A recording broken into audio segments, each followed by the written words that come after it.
24শে December লক্ষ্য কণ্ঠে গীতা পাঠ কলকাতায় এবং উপস্থিত থাকবেন প্রধানমন্ত্রী নরেন্দ্র মোদী, যার আয়োজন সব শুরু হয়ে গেল আজই অনুষ্ঠান শুরু হয়ে গেল বলা যেতেই পারে বাবুঘাটের ছবি দেখতে পাচ্ছেন, যেখানে গঙ্গা বরণ সাধু সন্ত মহারাজদের গঙ্গা জল এবং মাটি নিয়ে পদযাত্রা। ব্রিগেড গ্রাউন্ডে হবে ভূমি পুজো অনুষ্ঠান, আনা হয়েছে জগন্নাথ ধামের ধ্বজা।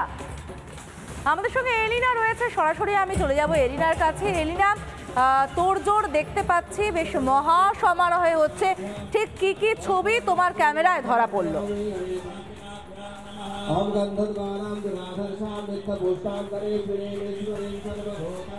একেবারেই সমাদৃতা, দেখো আর কয়েকটা দিনের তো অপেক্ষা, তারপরে 24শে ডিসেম্বর রয়েছে মেগা ইভেন্ট ব্রিগেড প্যারেড গ্রাউন্ডে লক্ষ্য কণ্ঠে গীতা পাঠ, আর সেই অনুষ্ঠানের শুভারম্ভ কিন্তু হয়ে গেল আজ থেকেই।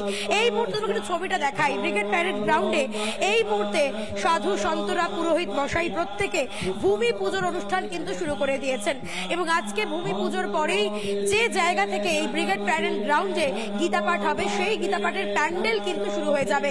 খুঁটি পুজো অনুষ্ঠান রয়েছে এবং আমরা দেখতে পাচ্ছি বিভিন্ন মঠ বিভিন্ন আশ্রমের তরফ থেকে সাধু সন্ত মহারাজরা এসেছেন, তারা এখানে রয়েছেন এবং আমি এই মুহূর্তে যাকে দেখতে পাচ্ছি শঙ্কুদেব পণ্ডা, তিনি রয়েছেন, তিনি আজকে রয়েছেন এই মুহূর্তে। আমি একটু যাব তার কাছে, আমি একটু শঙ্কুদের সাথে কথা বলবো।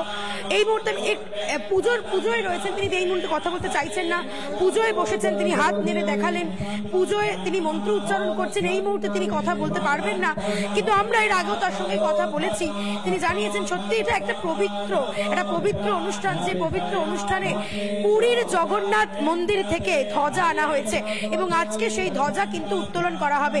ধ্বজা উত্তোলনের মধ্যে দিয়ে কিন্তু এই যে লক্ষ্যকণ্ঠে গীতা পাঠ, এই গীতা পাঠের যে শুভ অনুষ্ঠান, সেই শুভ অনুষ্ঠানের শুভ সূচনা হবে। আমরা দেখতে পাচ্ছি একেবারে মুখরিত হয়ে উঠেছে, শঙ্খধ্বনি থেকে শুরু করে ঘন্টার একেবারে শব্দে মুখরিত হয়ে উঠেছে গোটা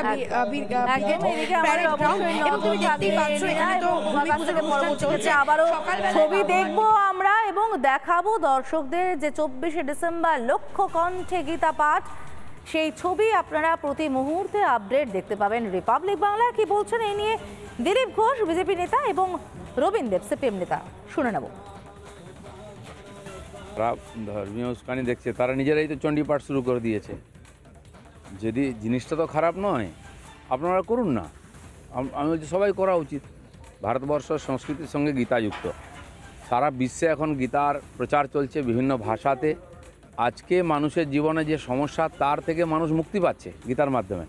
তো সেই জন্য গীতা পাঠ যদি কেউ করে আর তা যদি আয়োজন করে প্রচার করে, তো খুব ভালো কথা, পুণ্য ওদেরও হচ্ছে, মানুষের জীবনে পরিবর্তন হচ্ছে। বাধা দিলে বাঁধবে লড়াই, এ পুরোনো কথাটা হচ্ছে এটা পরস্পরের মধ্যে যে বোঝাপড়া, আমরা যে আগের দিনই বলেছিলাম যে আমরা সবসময় বলে আসছি যে এই যেটা বোঝাপড়া রয়েছে তৃণমূল আর বিজেপির মধ্যে, যে তোমার প্রোগ্রাম হলে আমি তোমাকে বাধা দেবো এবং সেই বাধার মধ্য দিয়ে সংবাদ মাধ্যম দিয়ে প্রচার হবে, তাহলে আমার প্রোগ্রামে যে লোক হতো তার থেকে বাড়তি লোক হবে, আগ্রহ বাড়বে, উৎসাহ তৈরি হবে।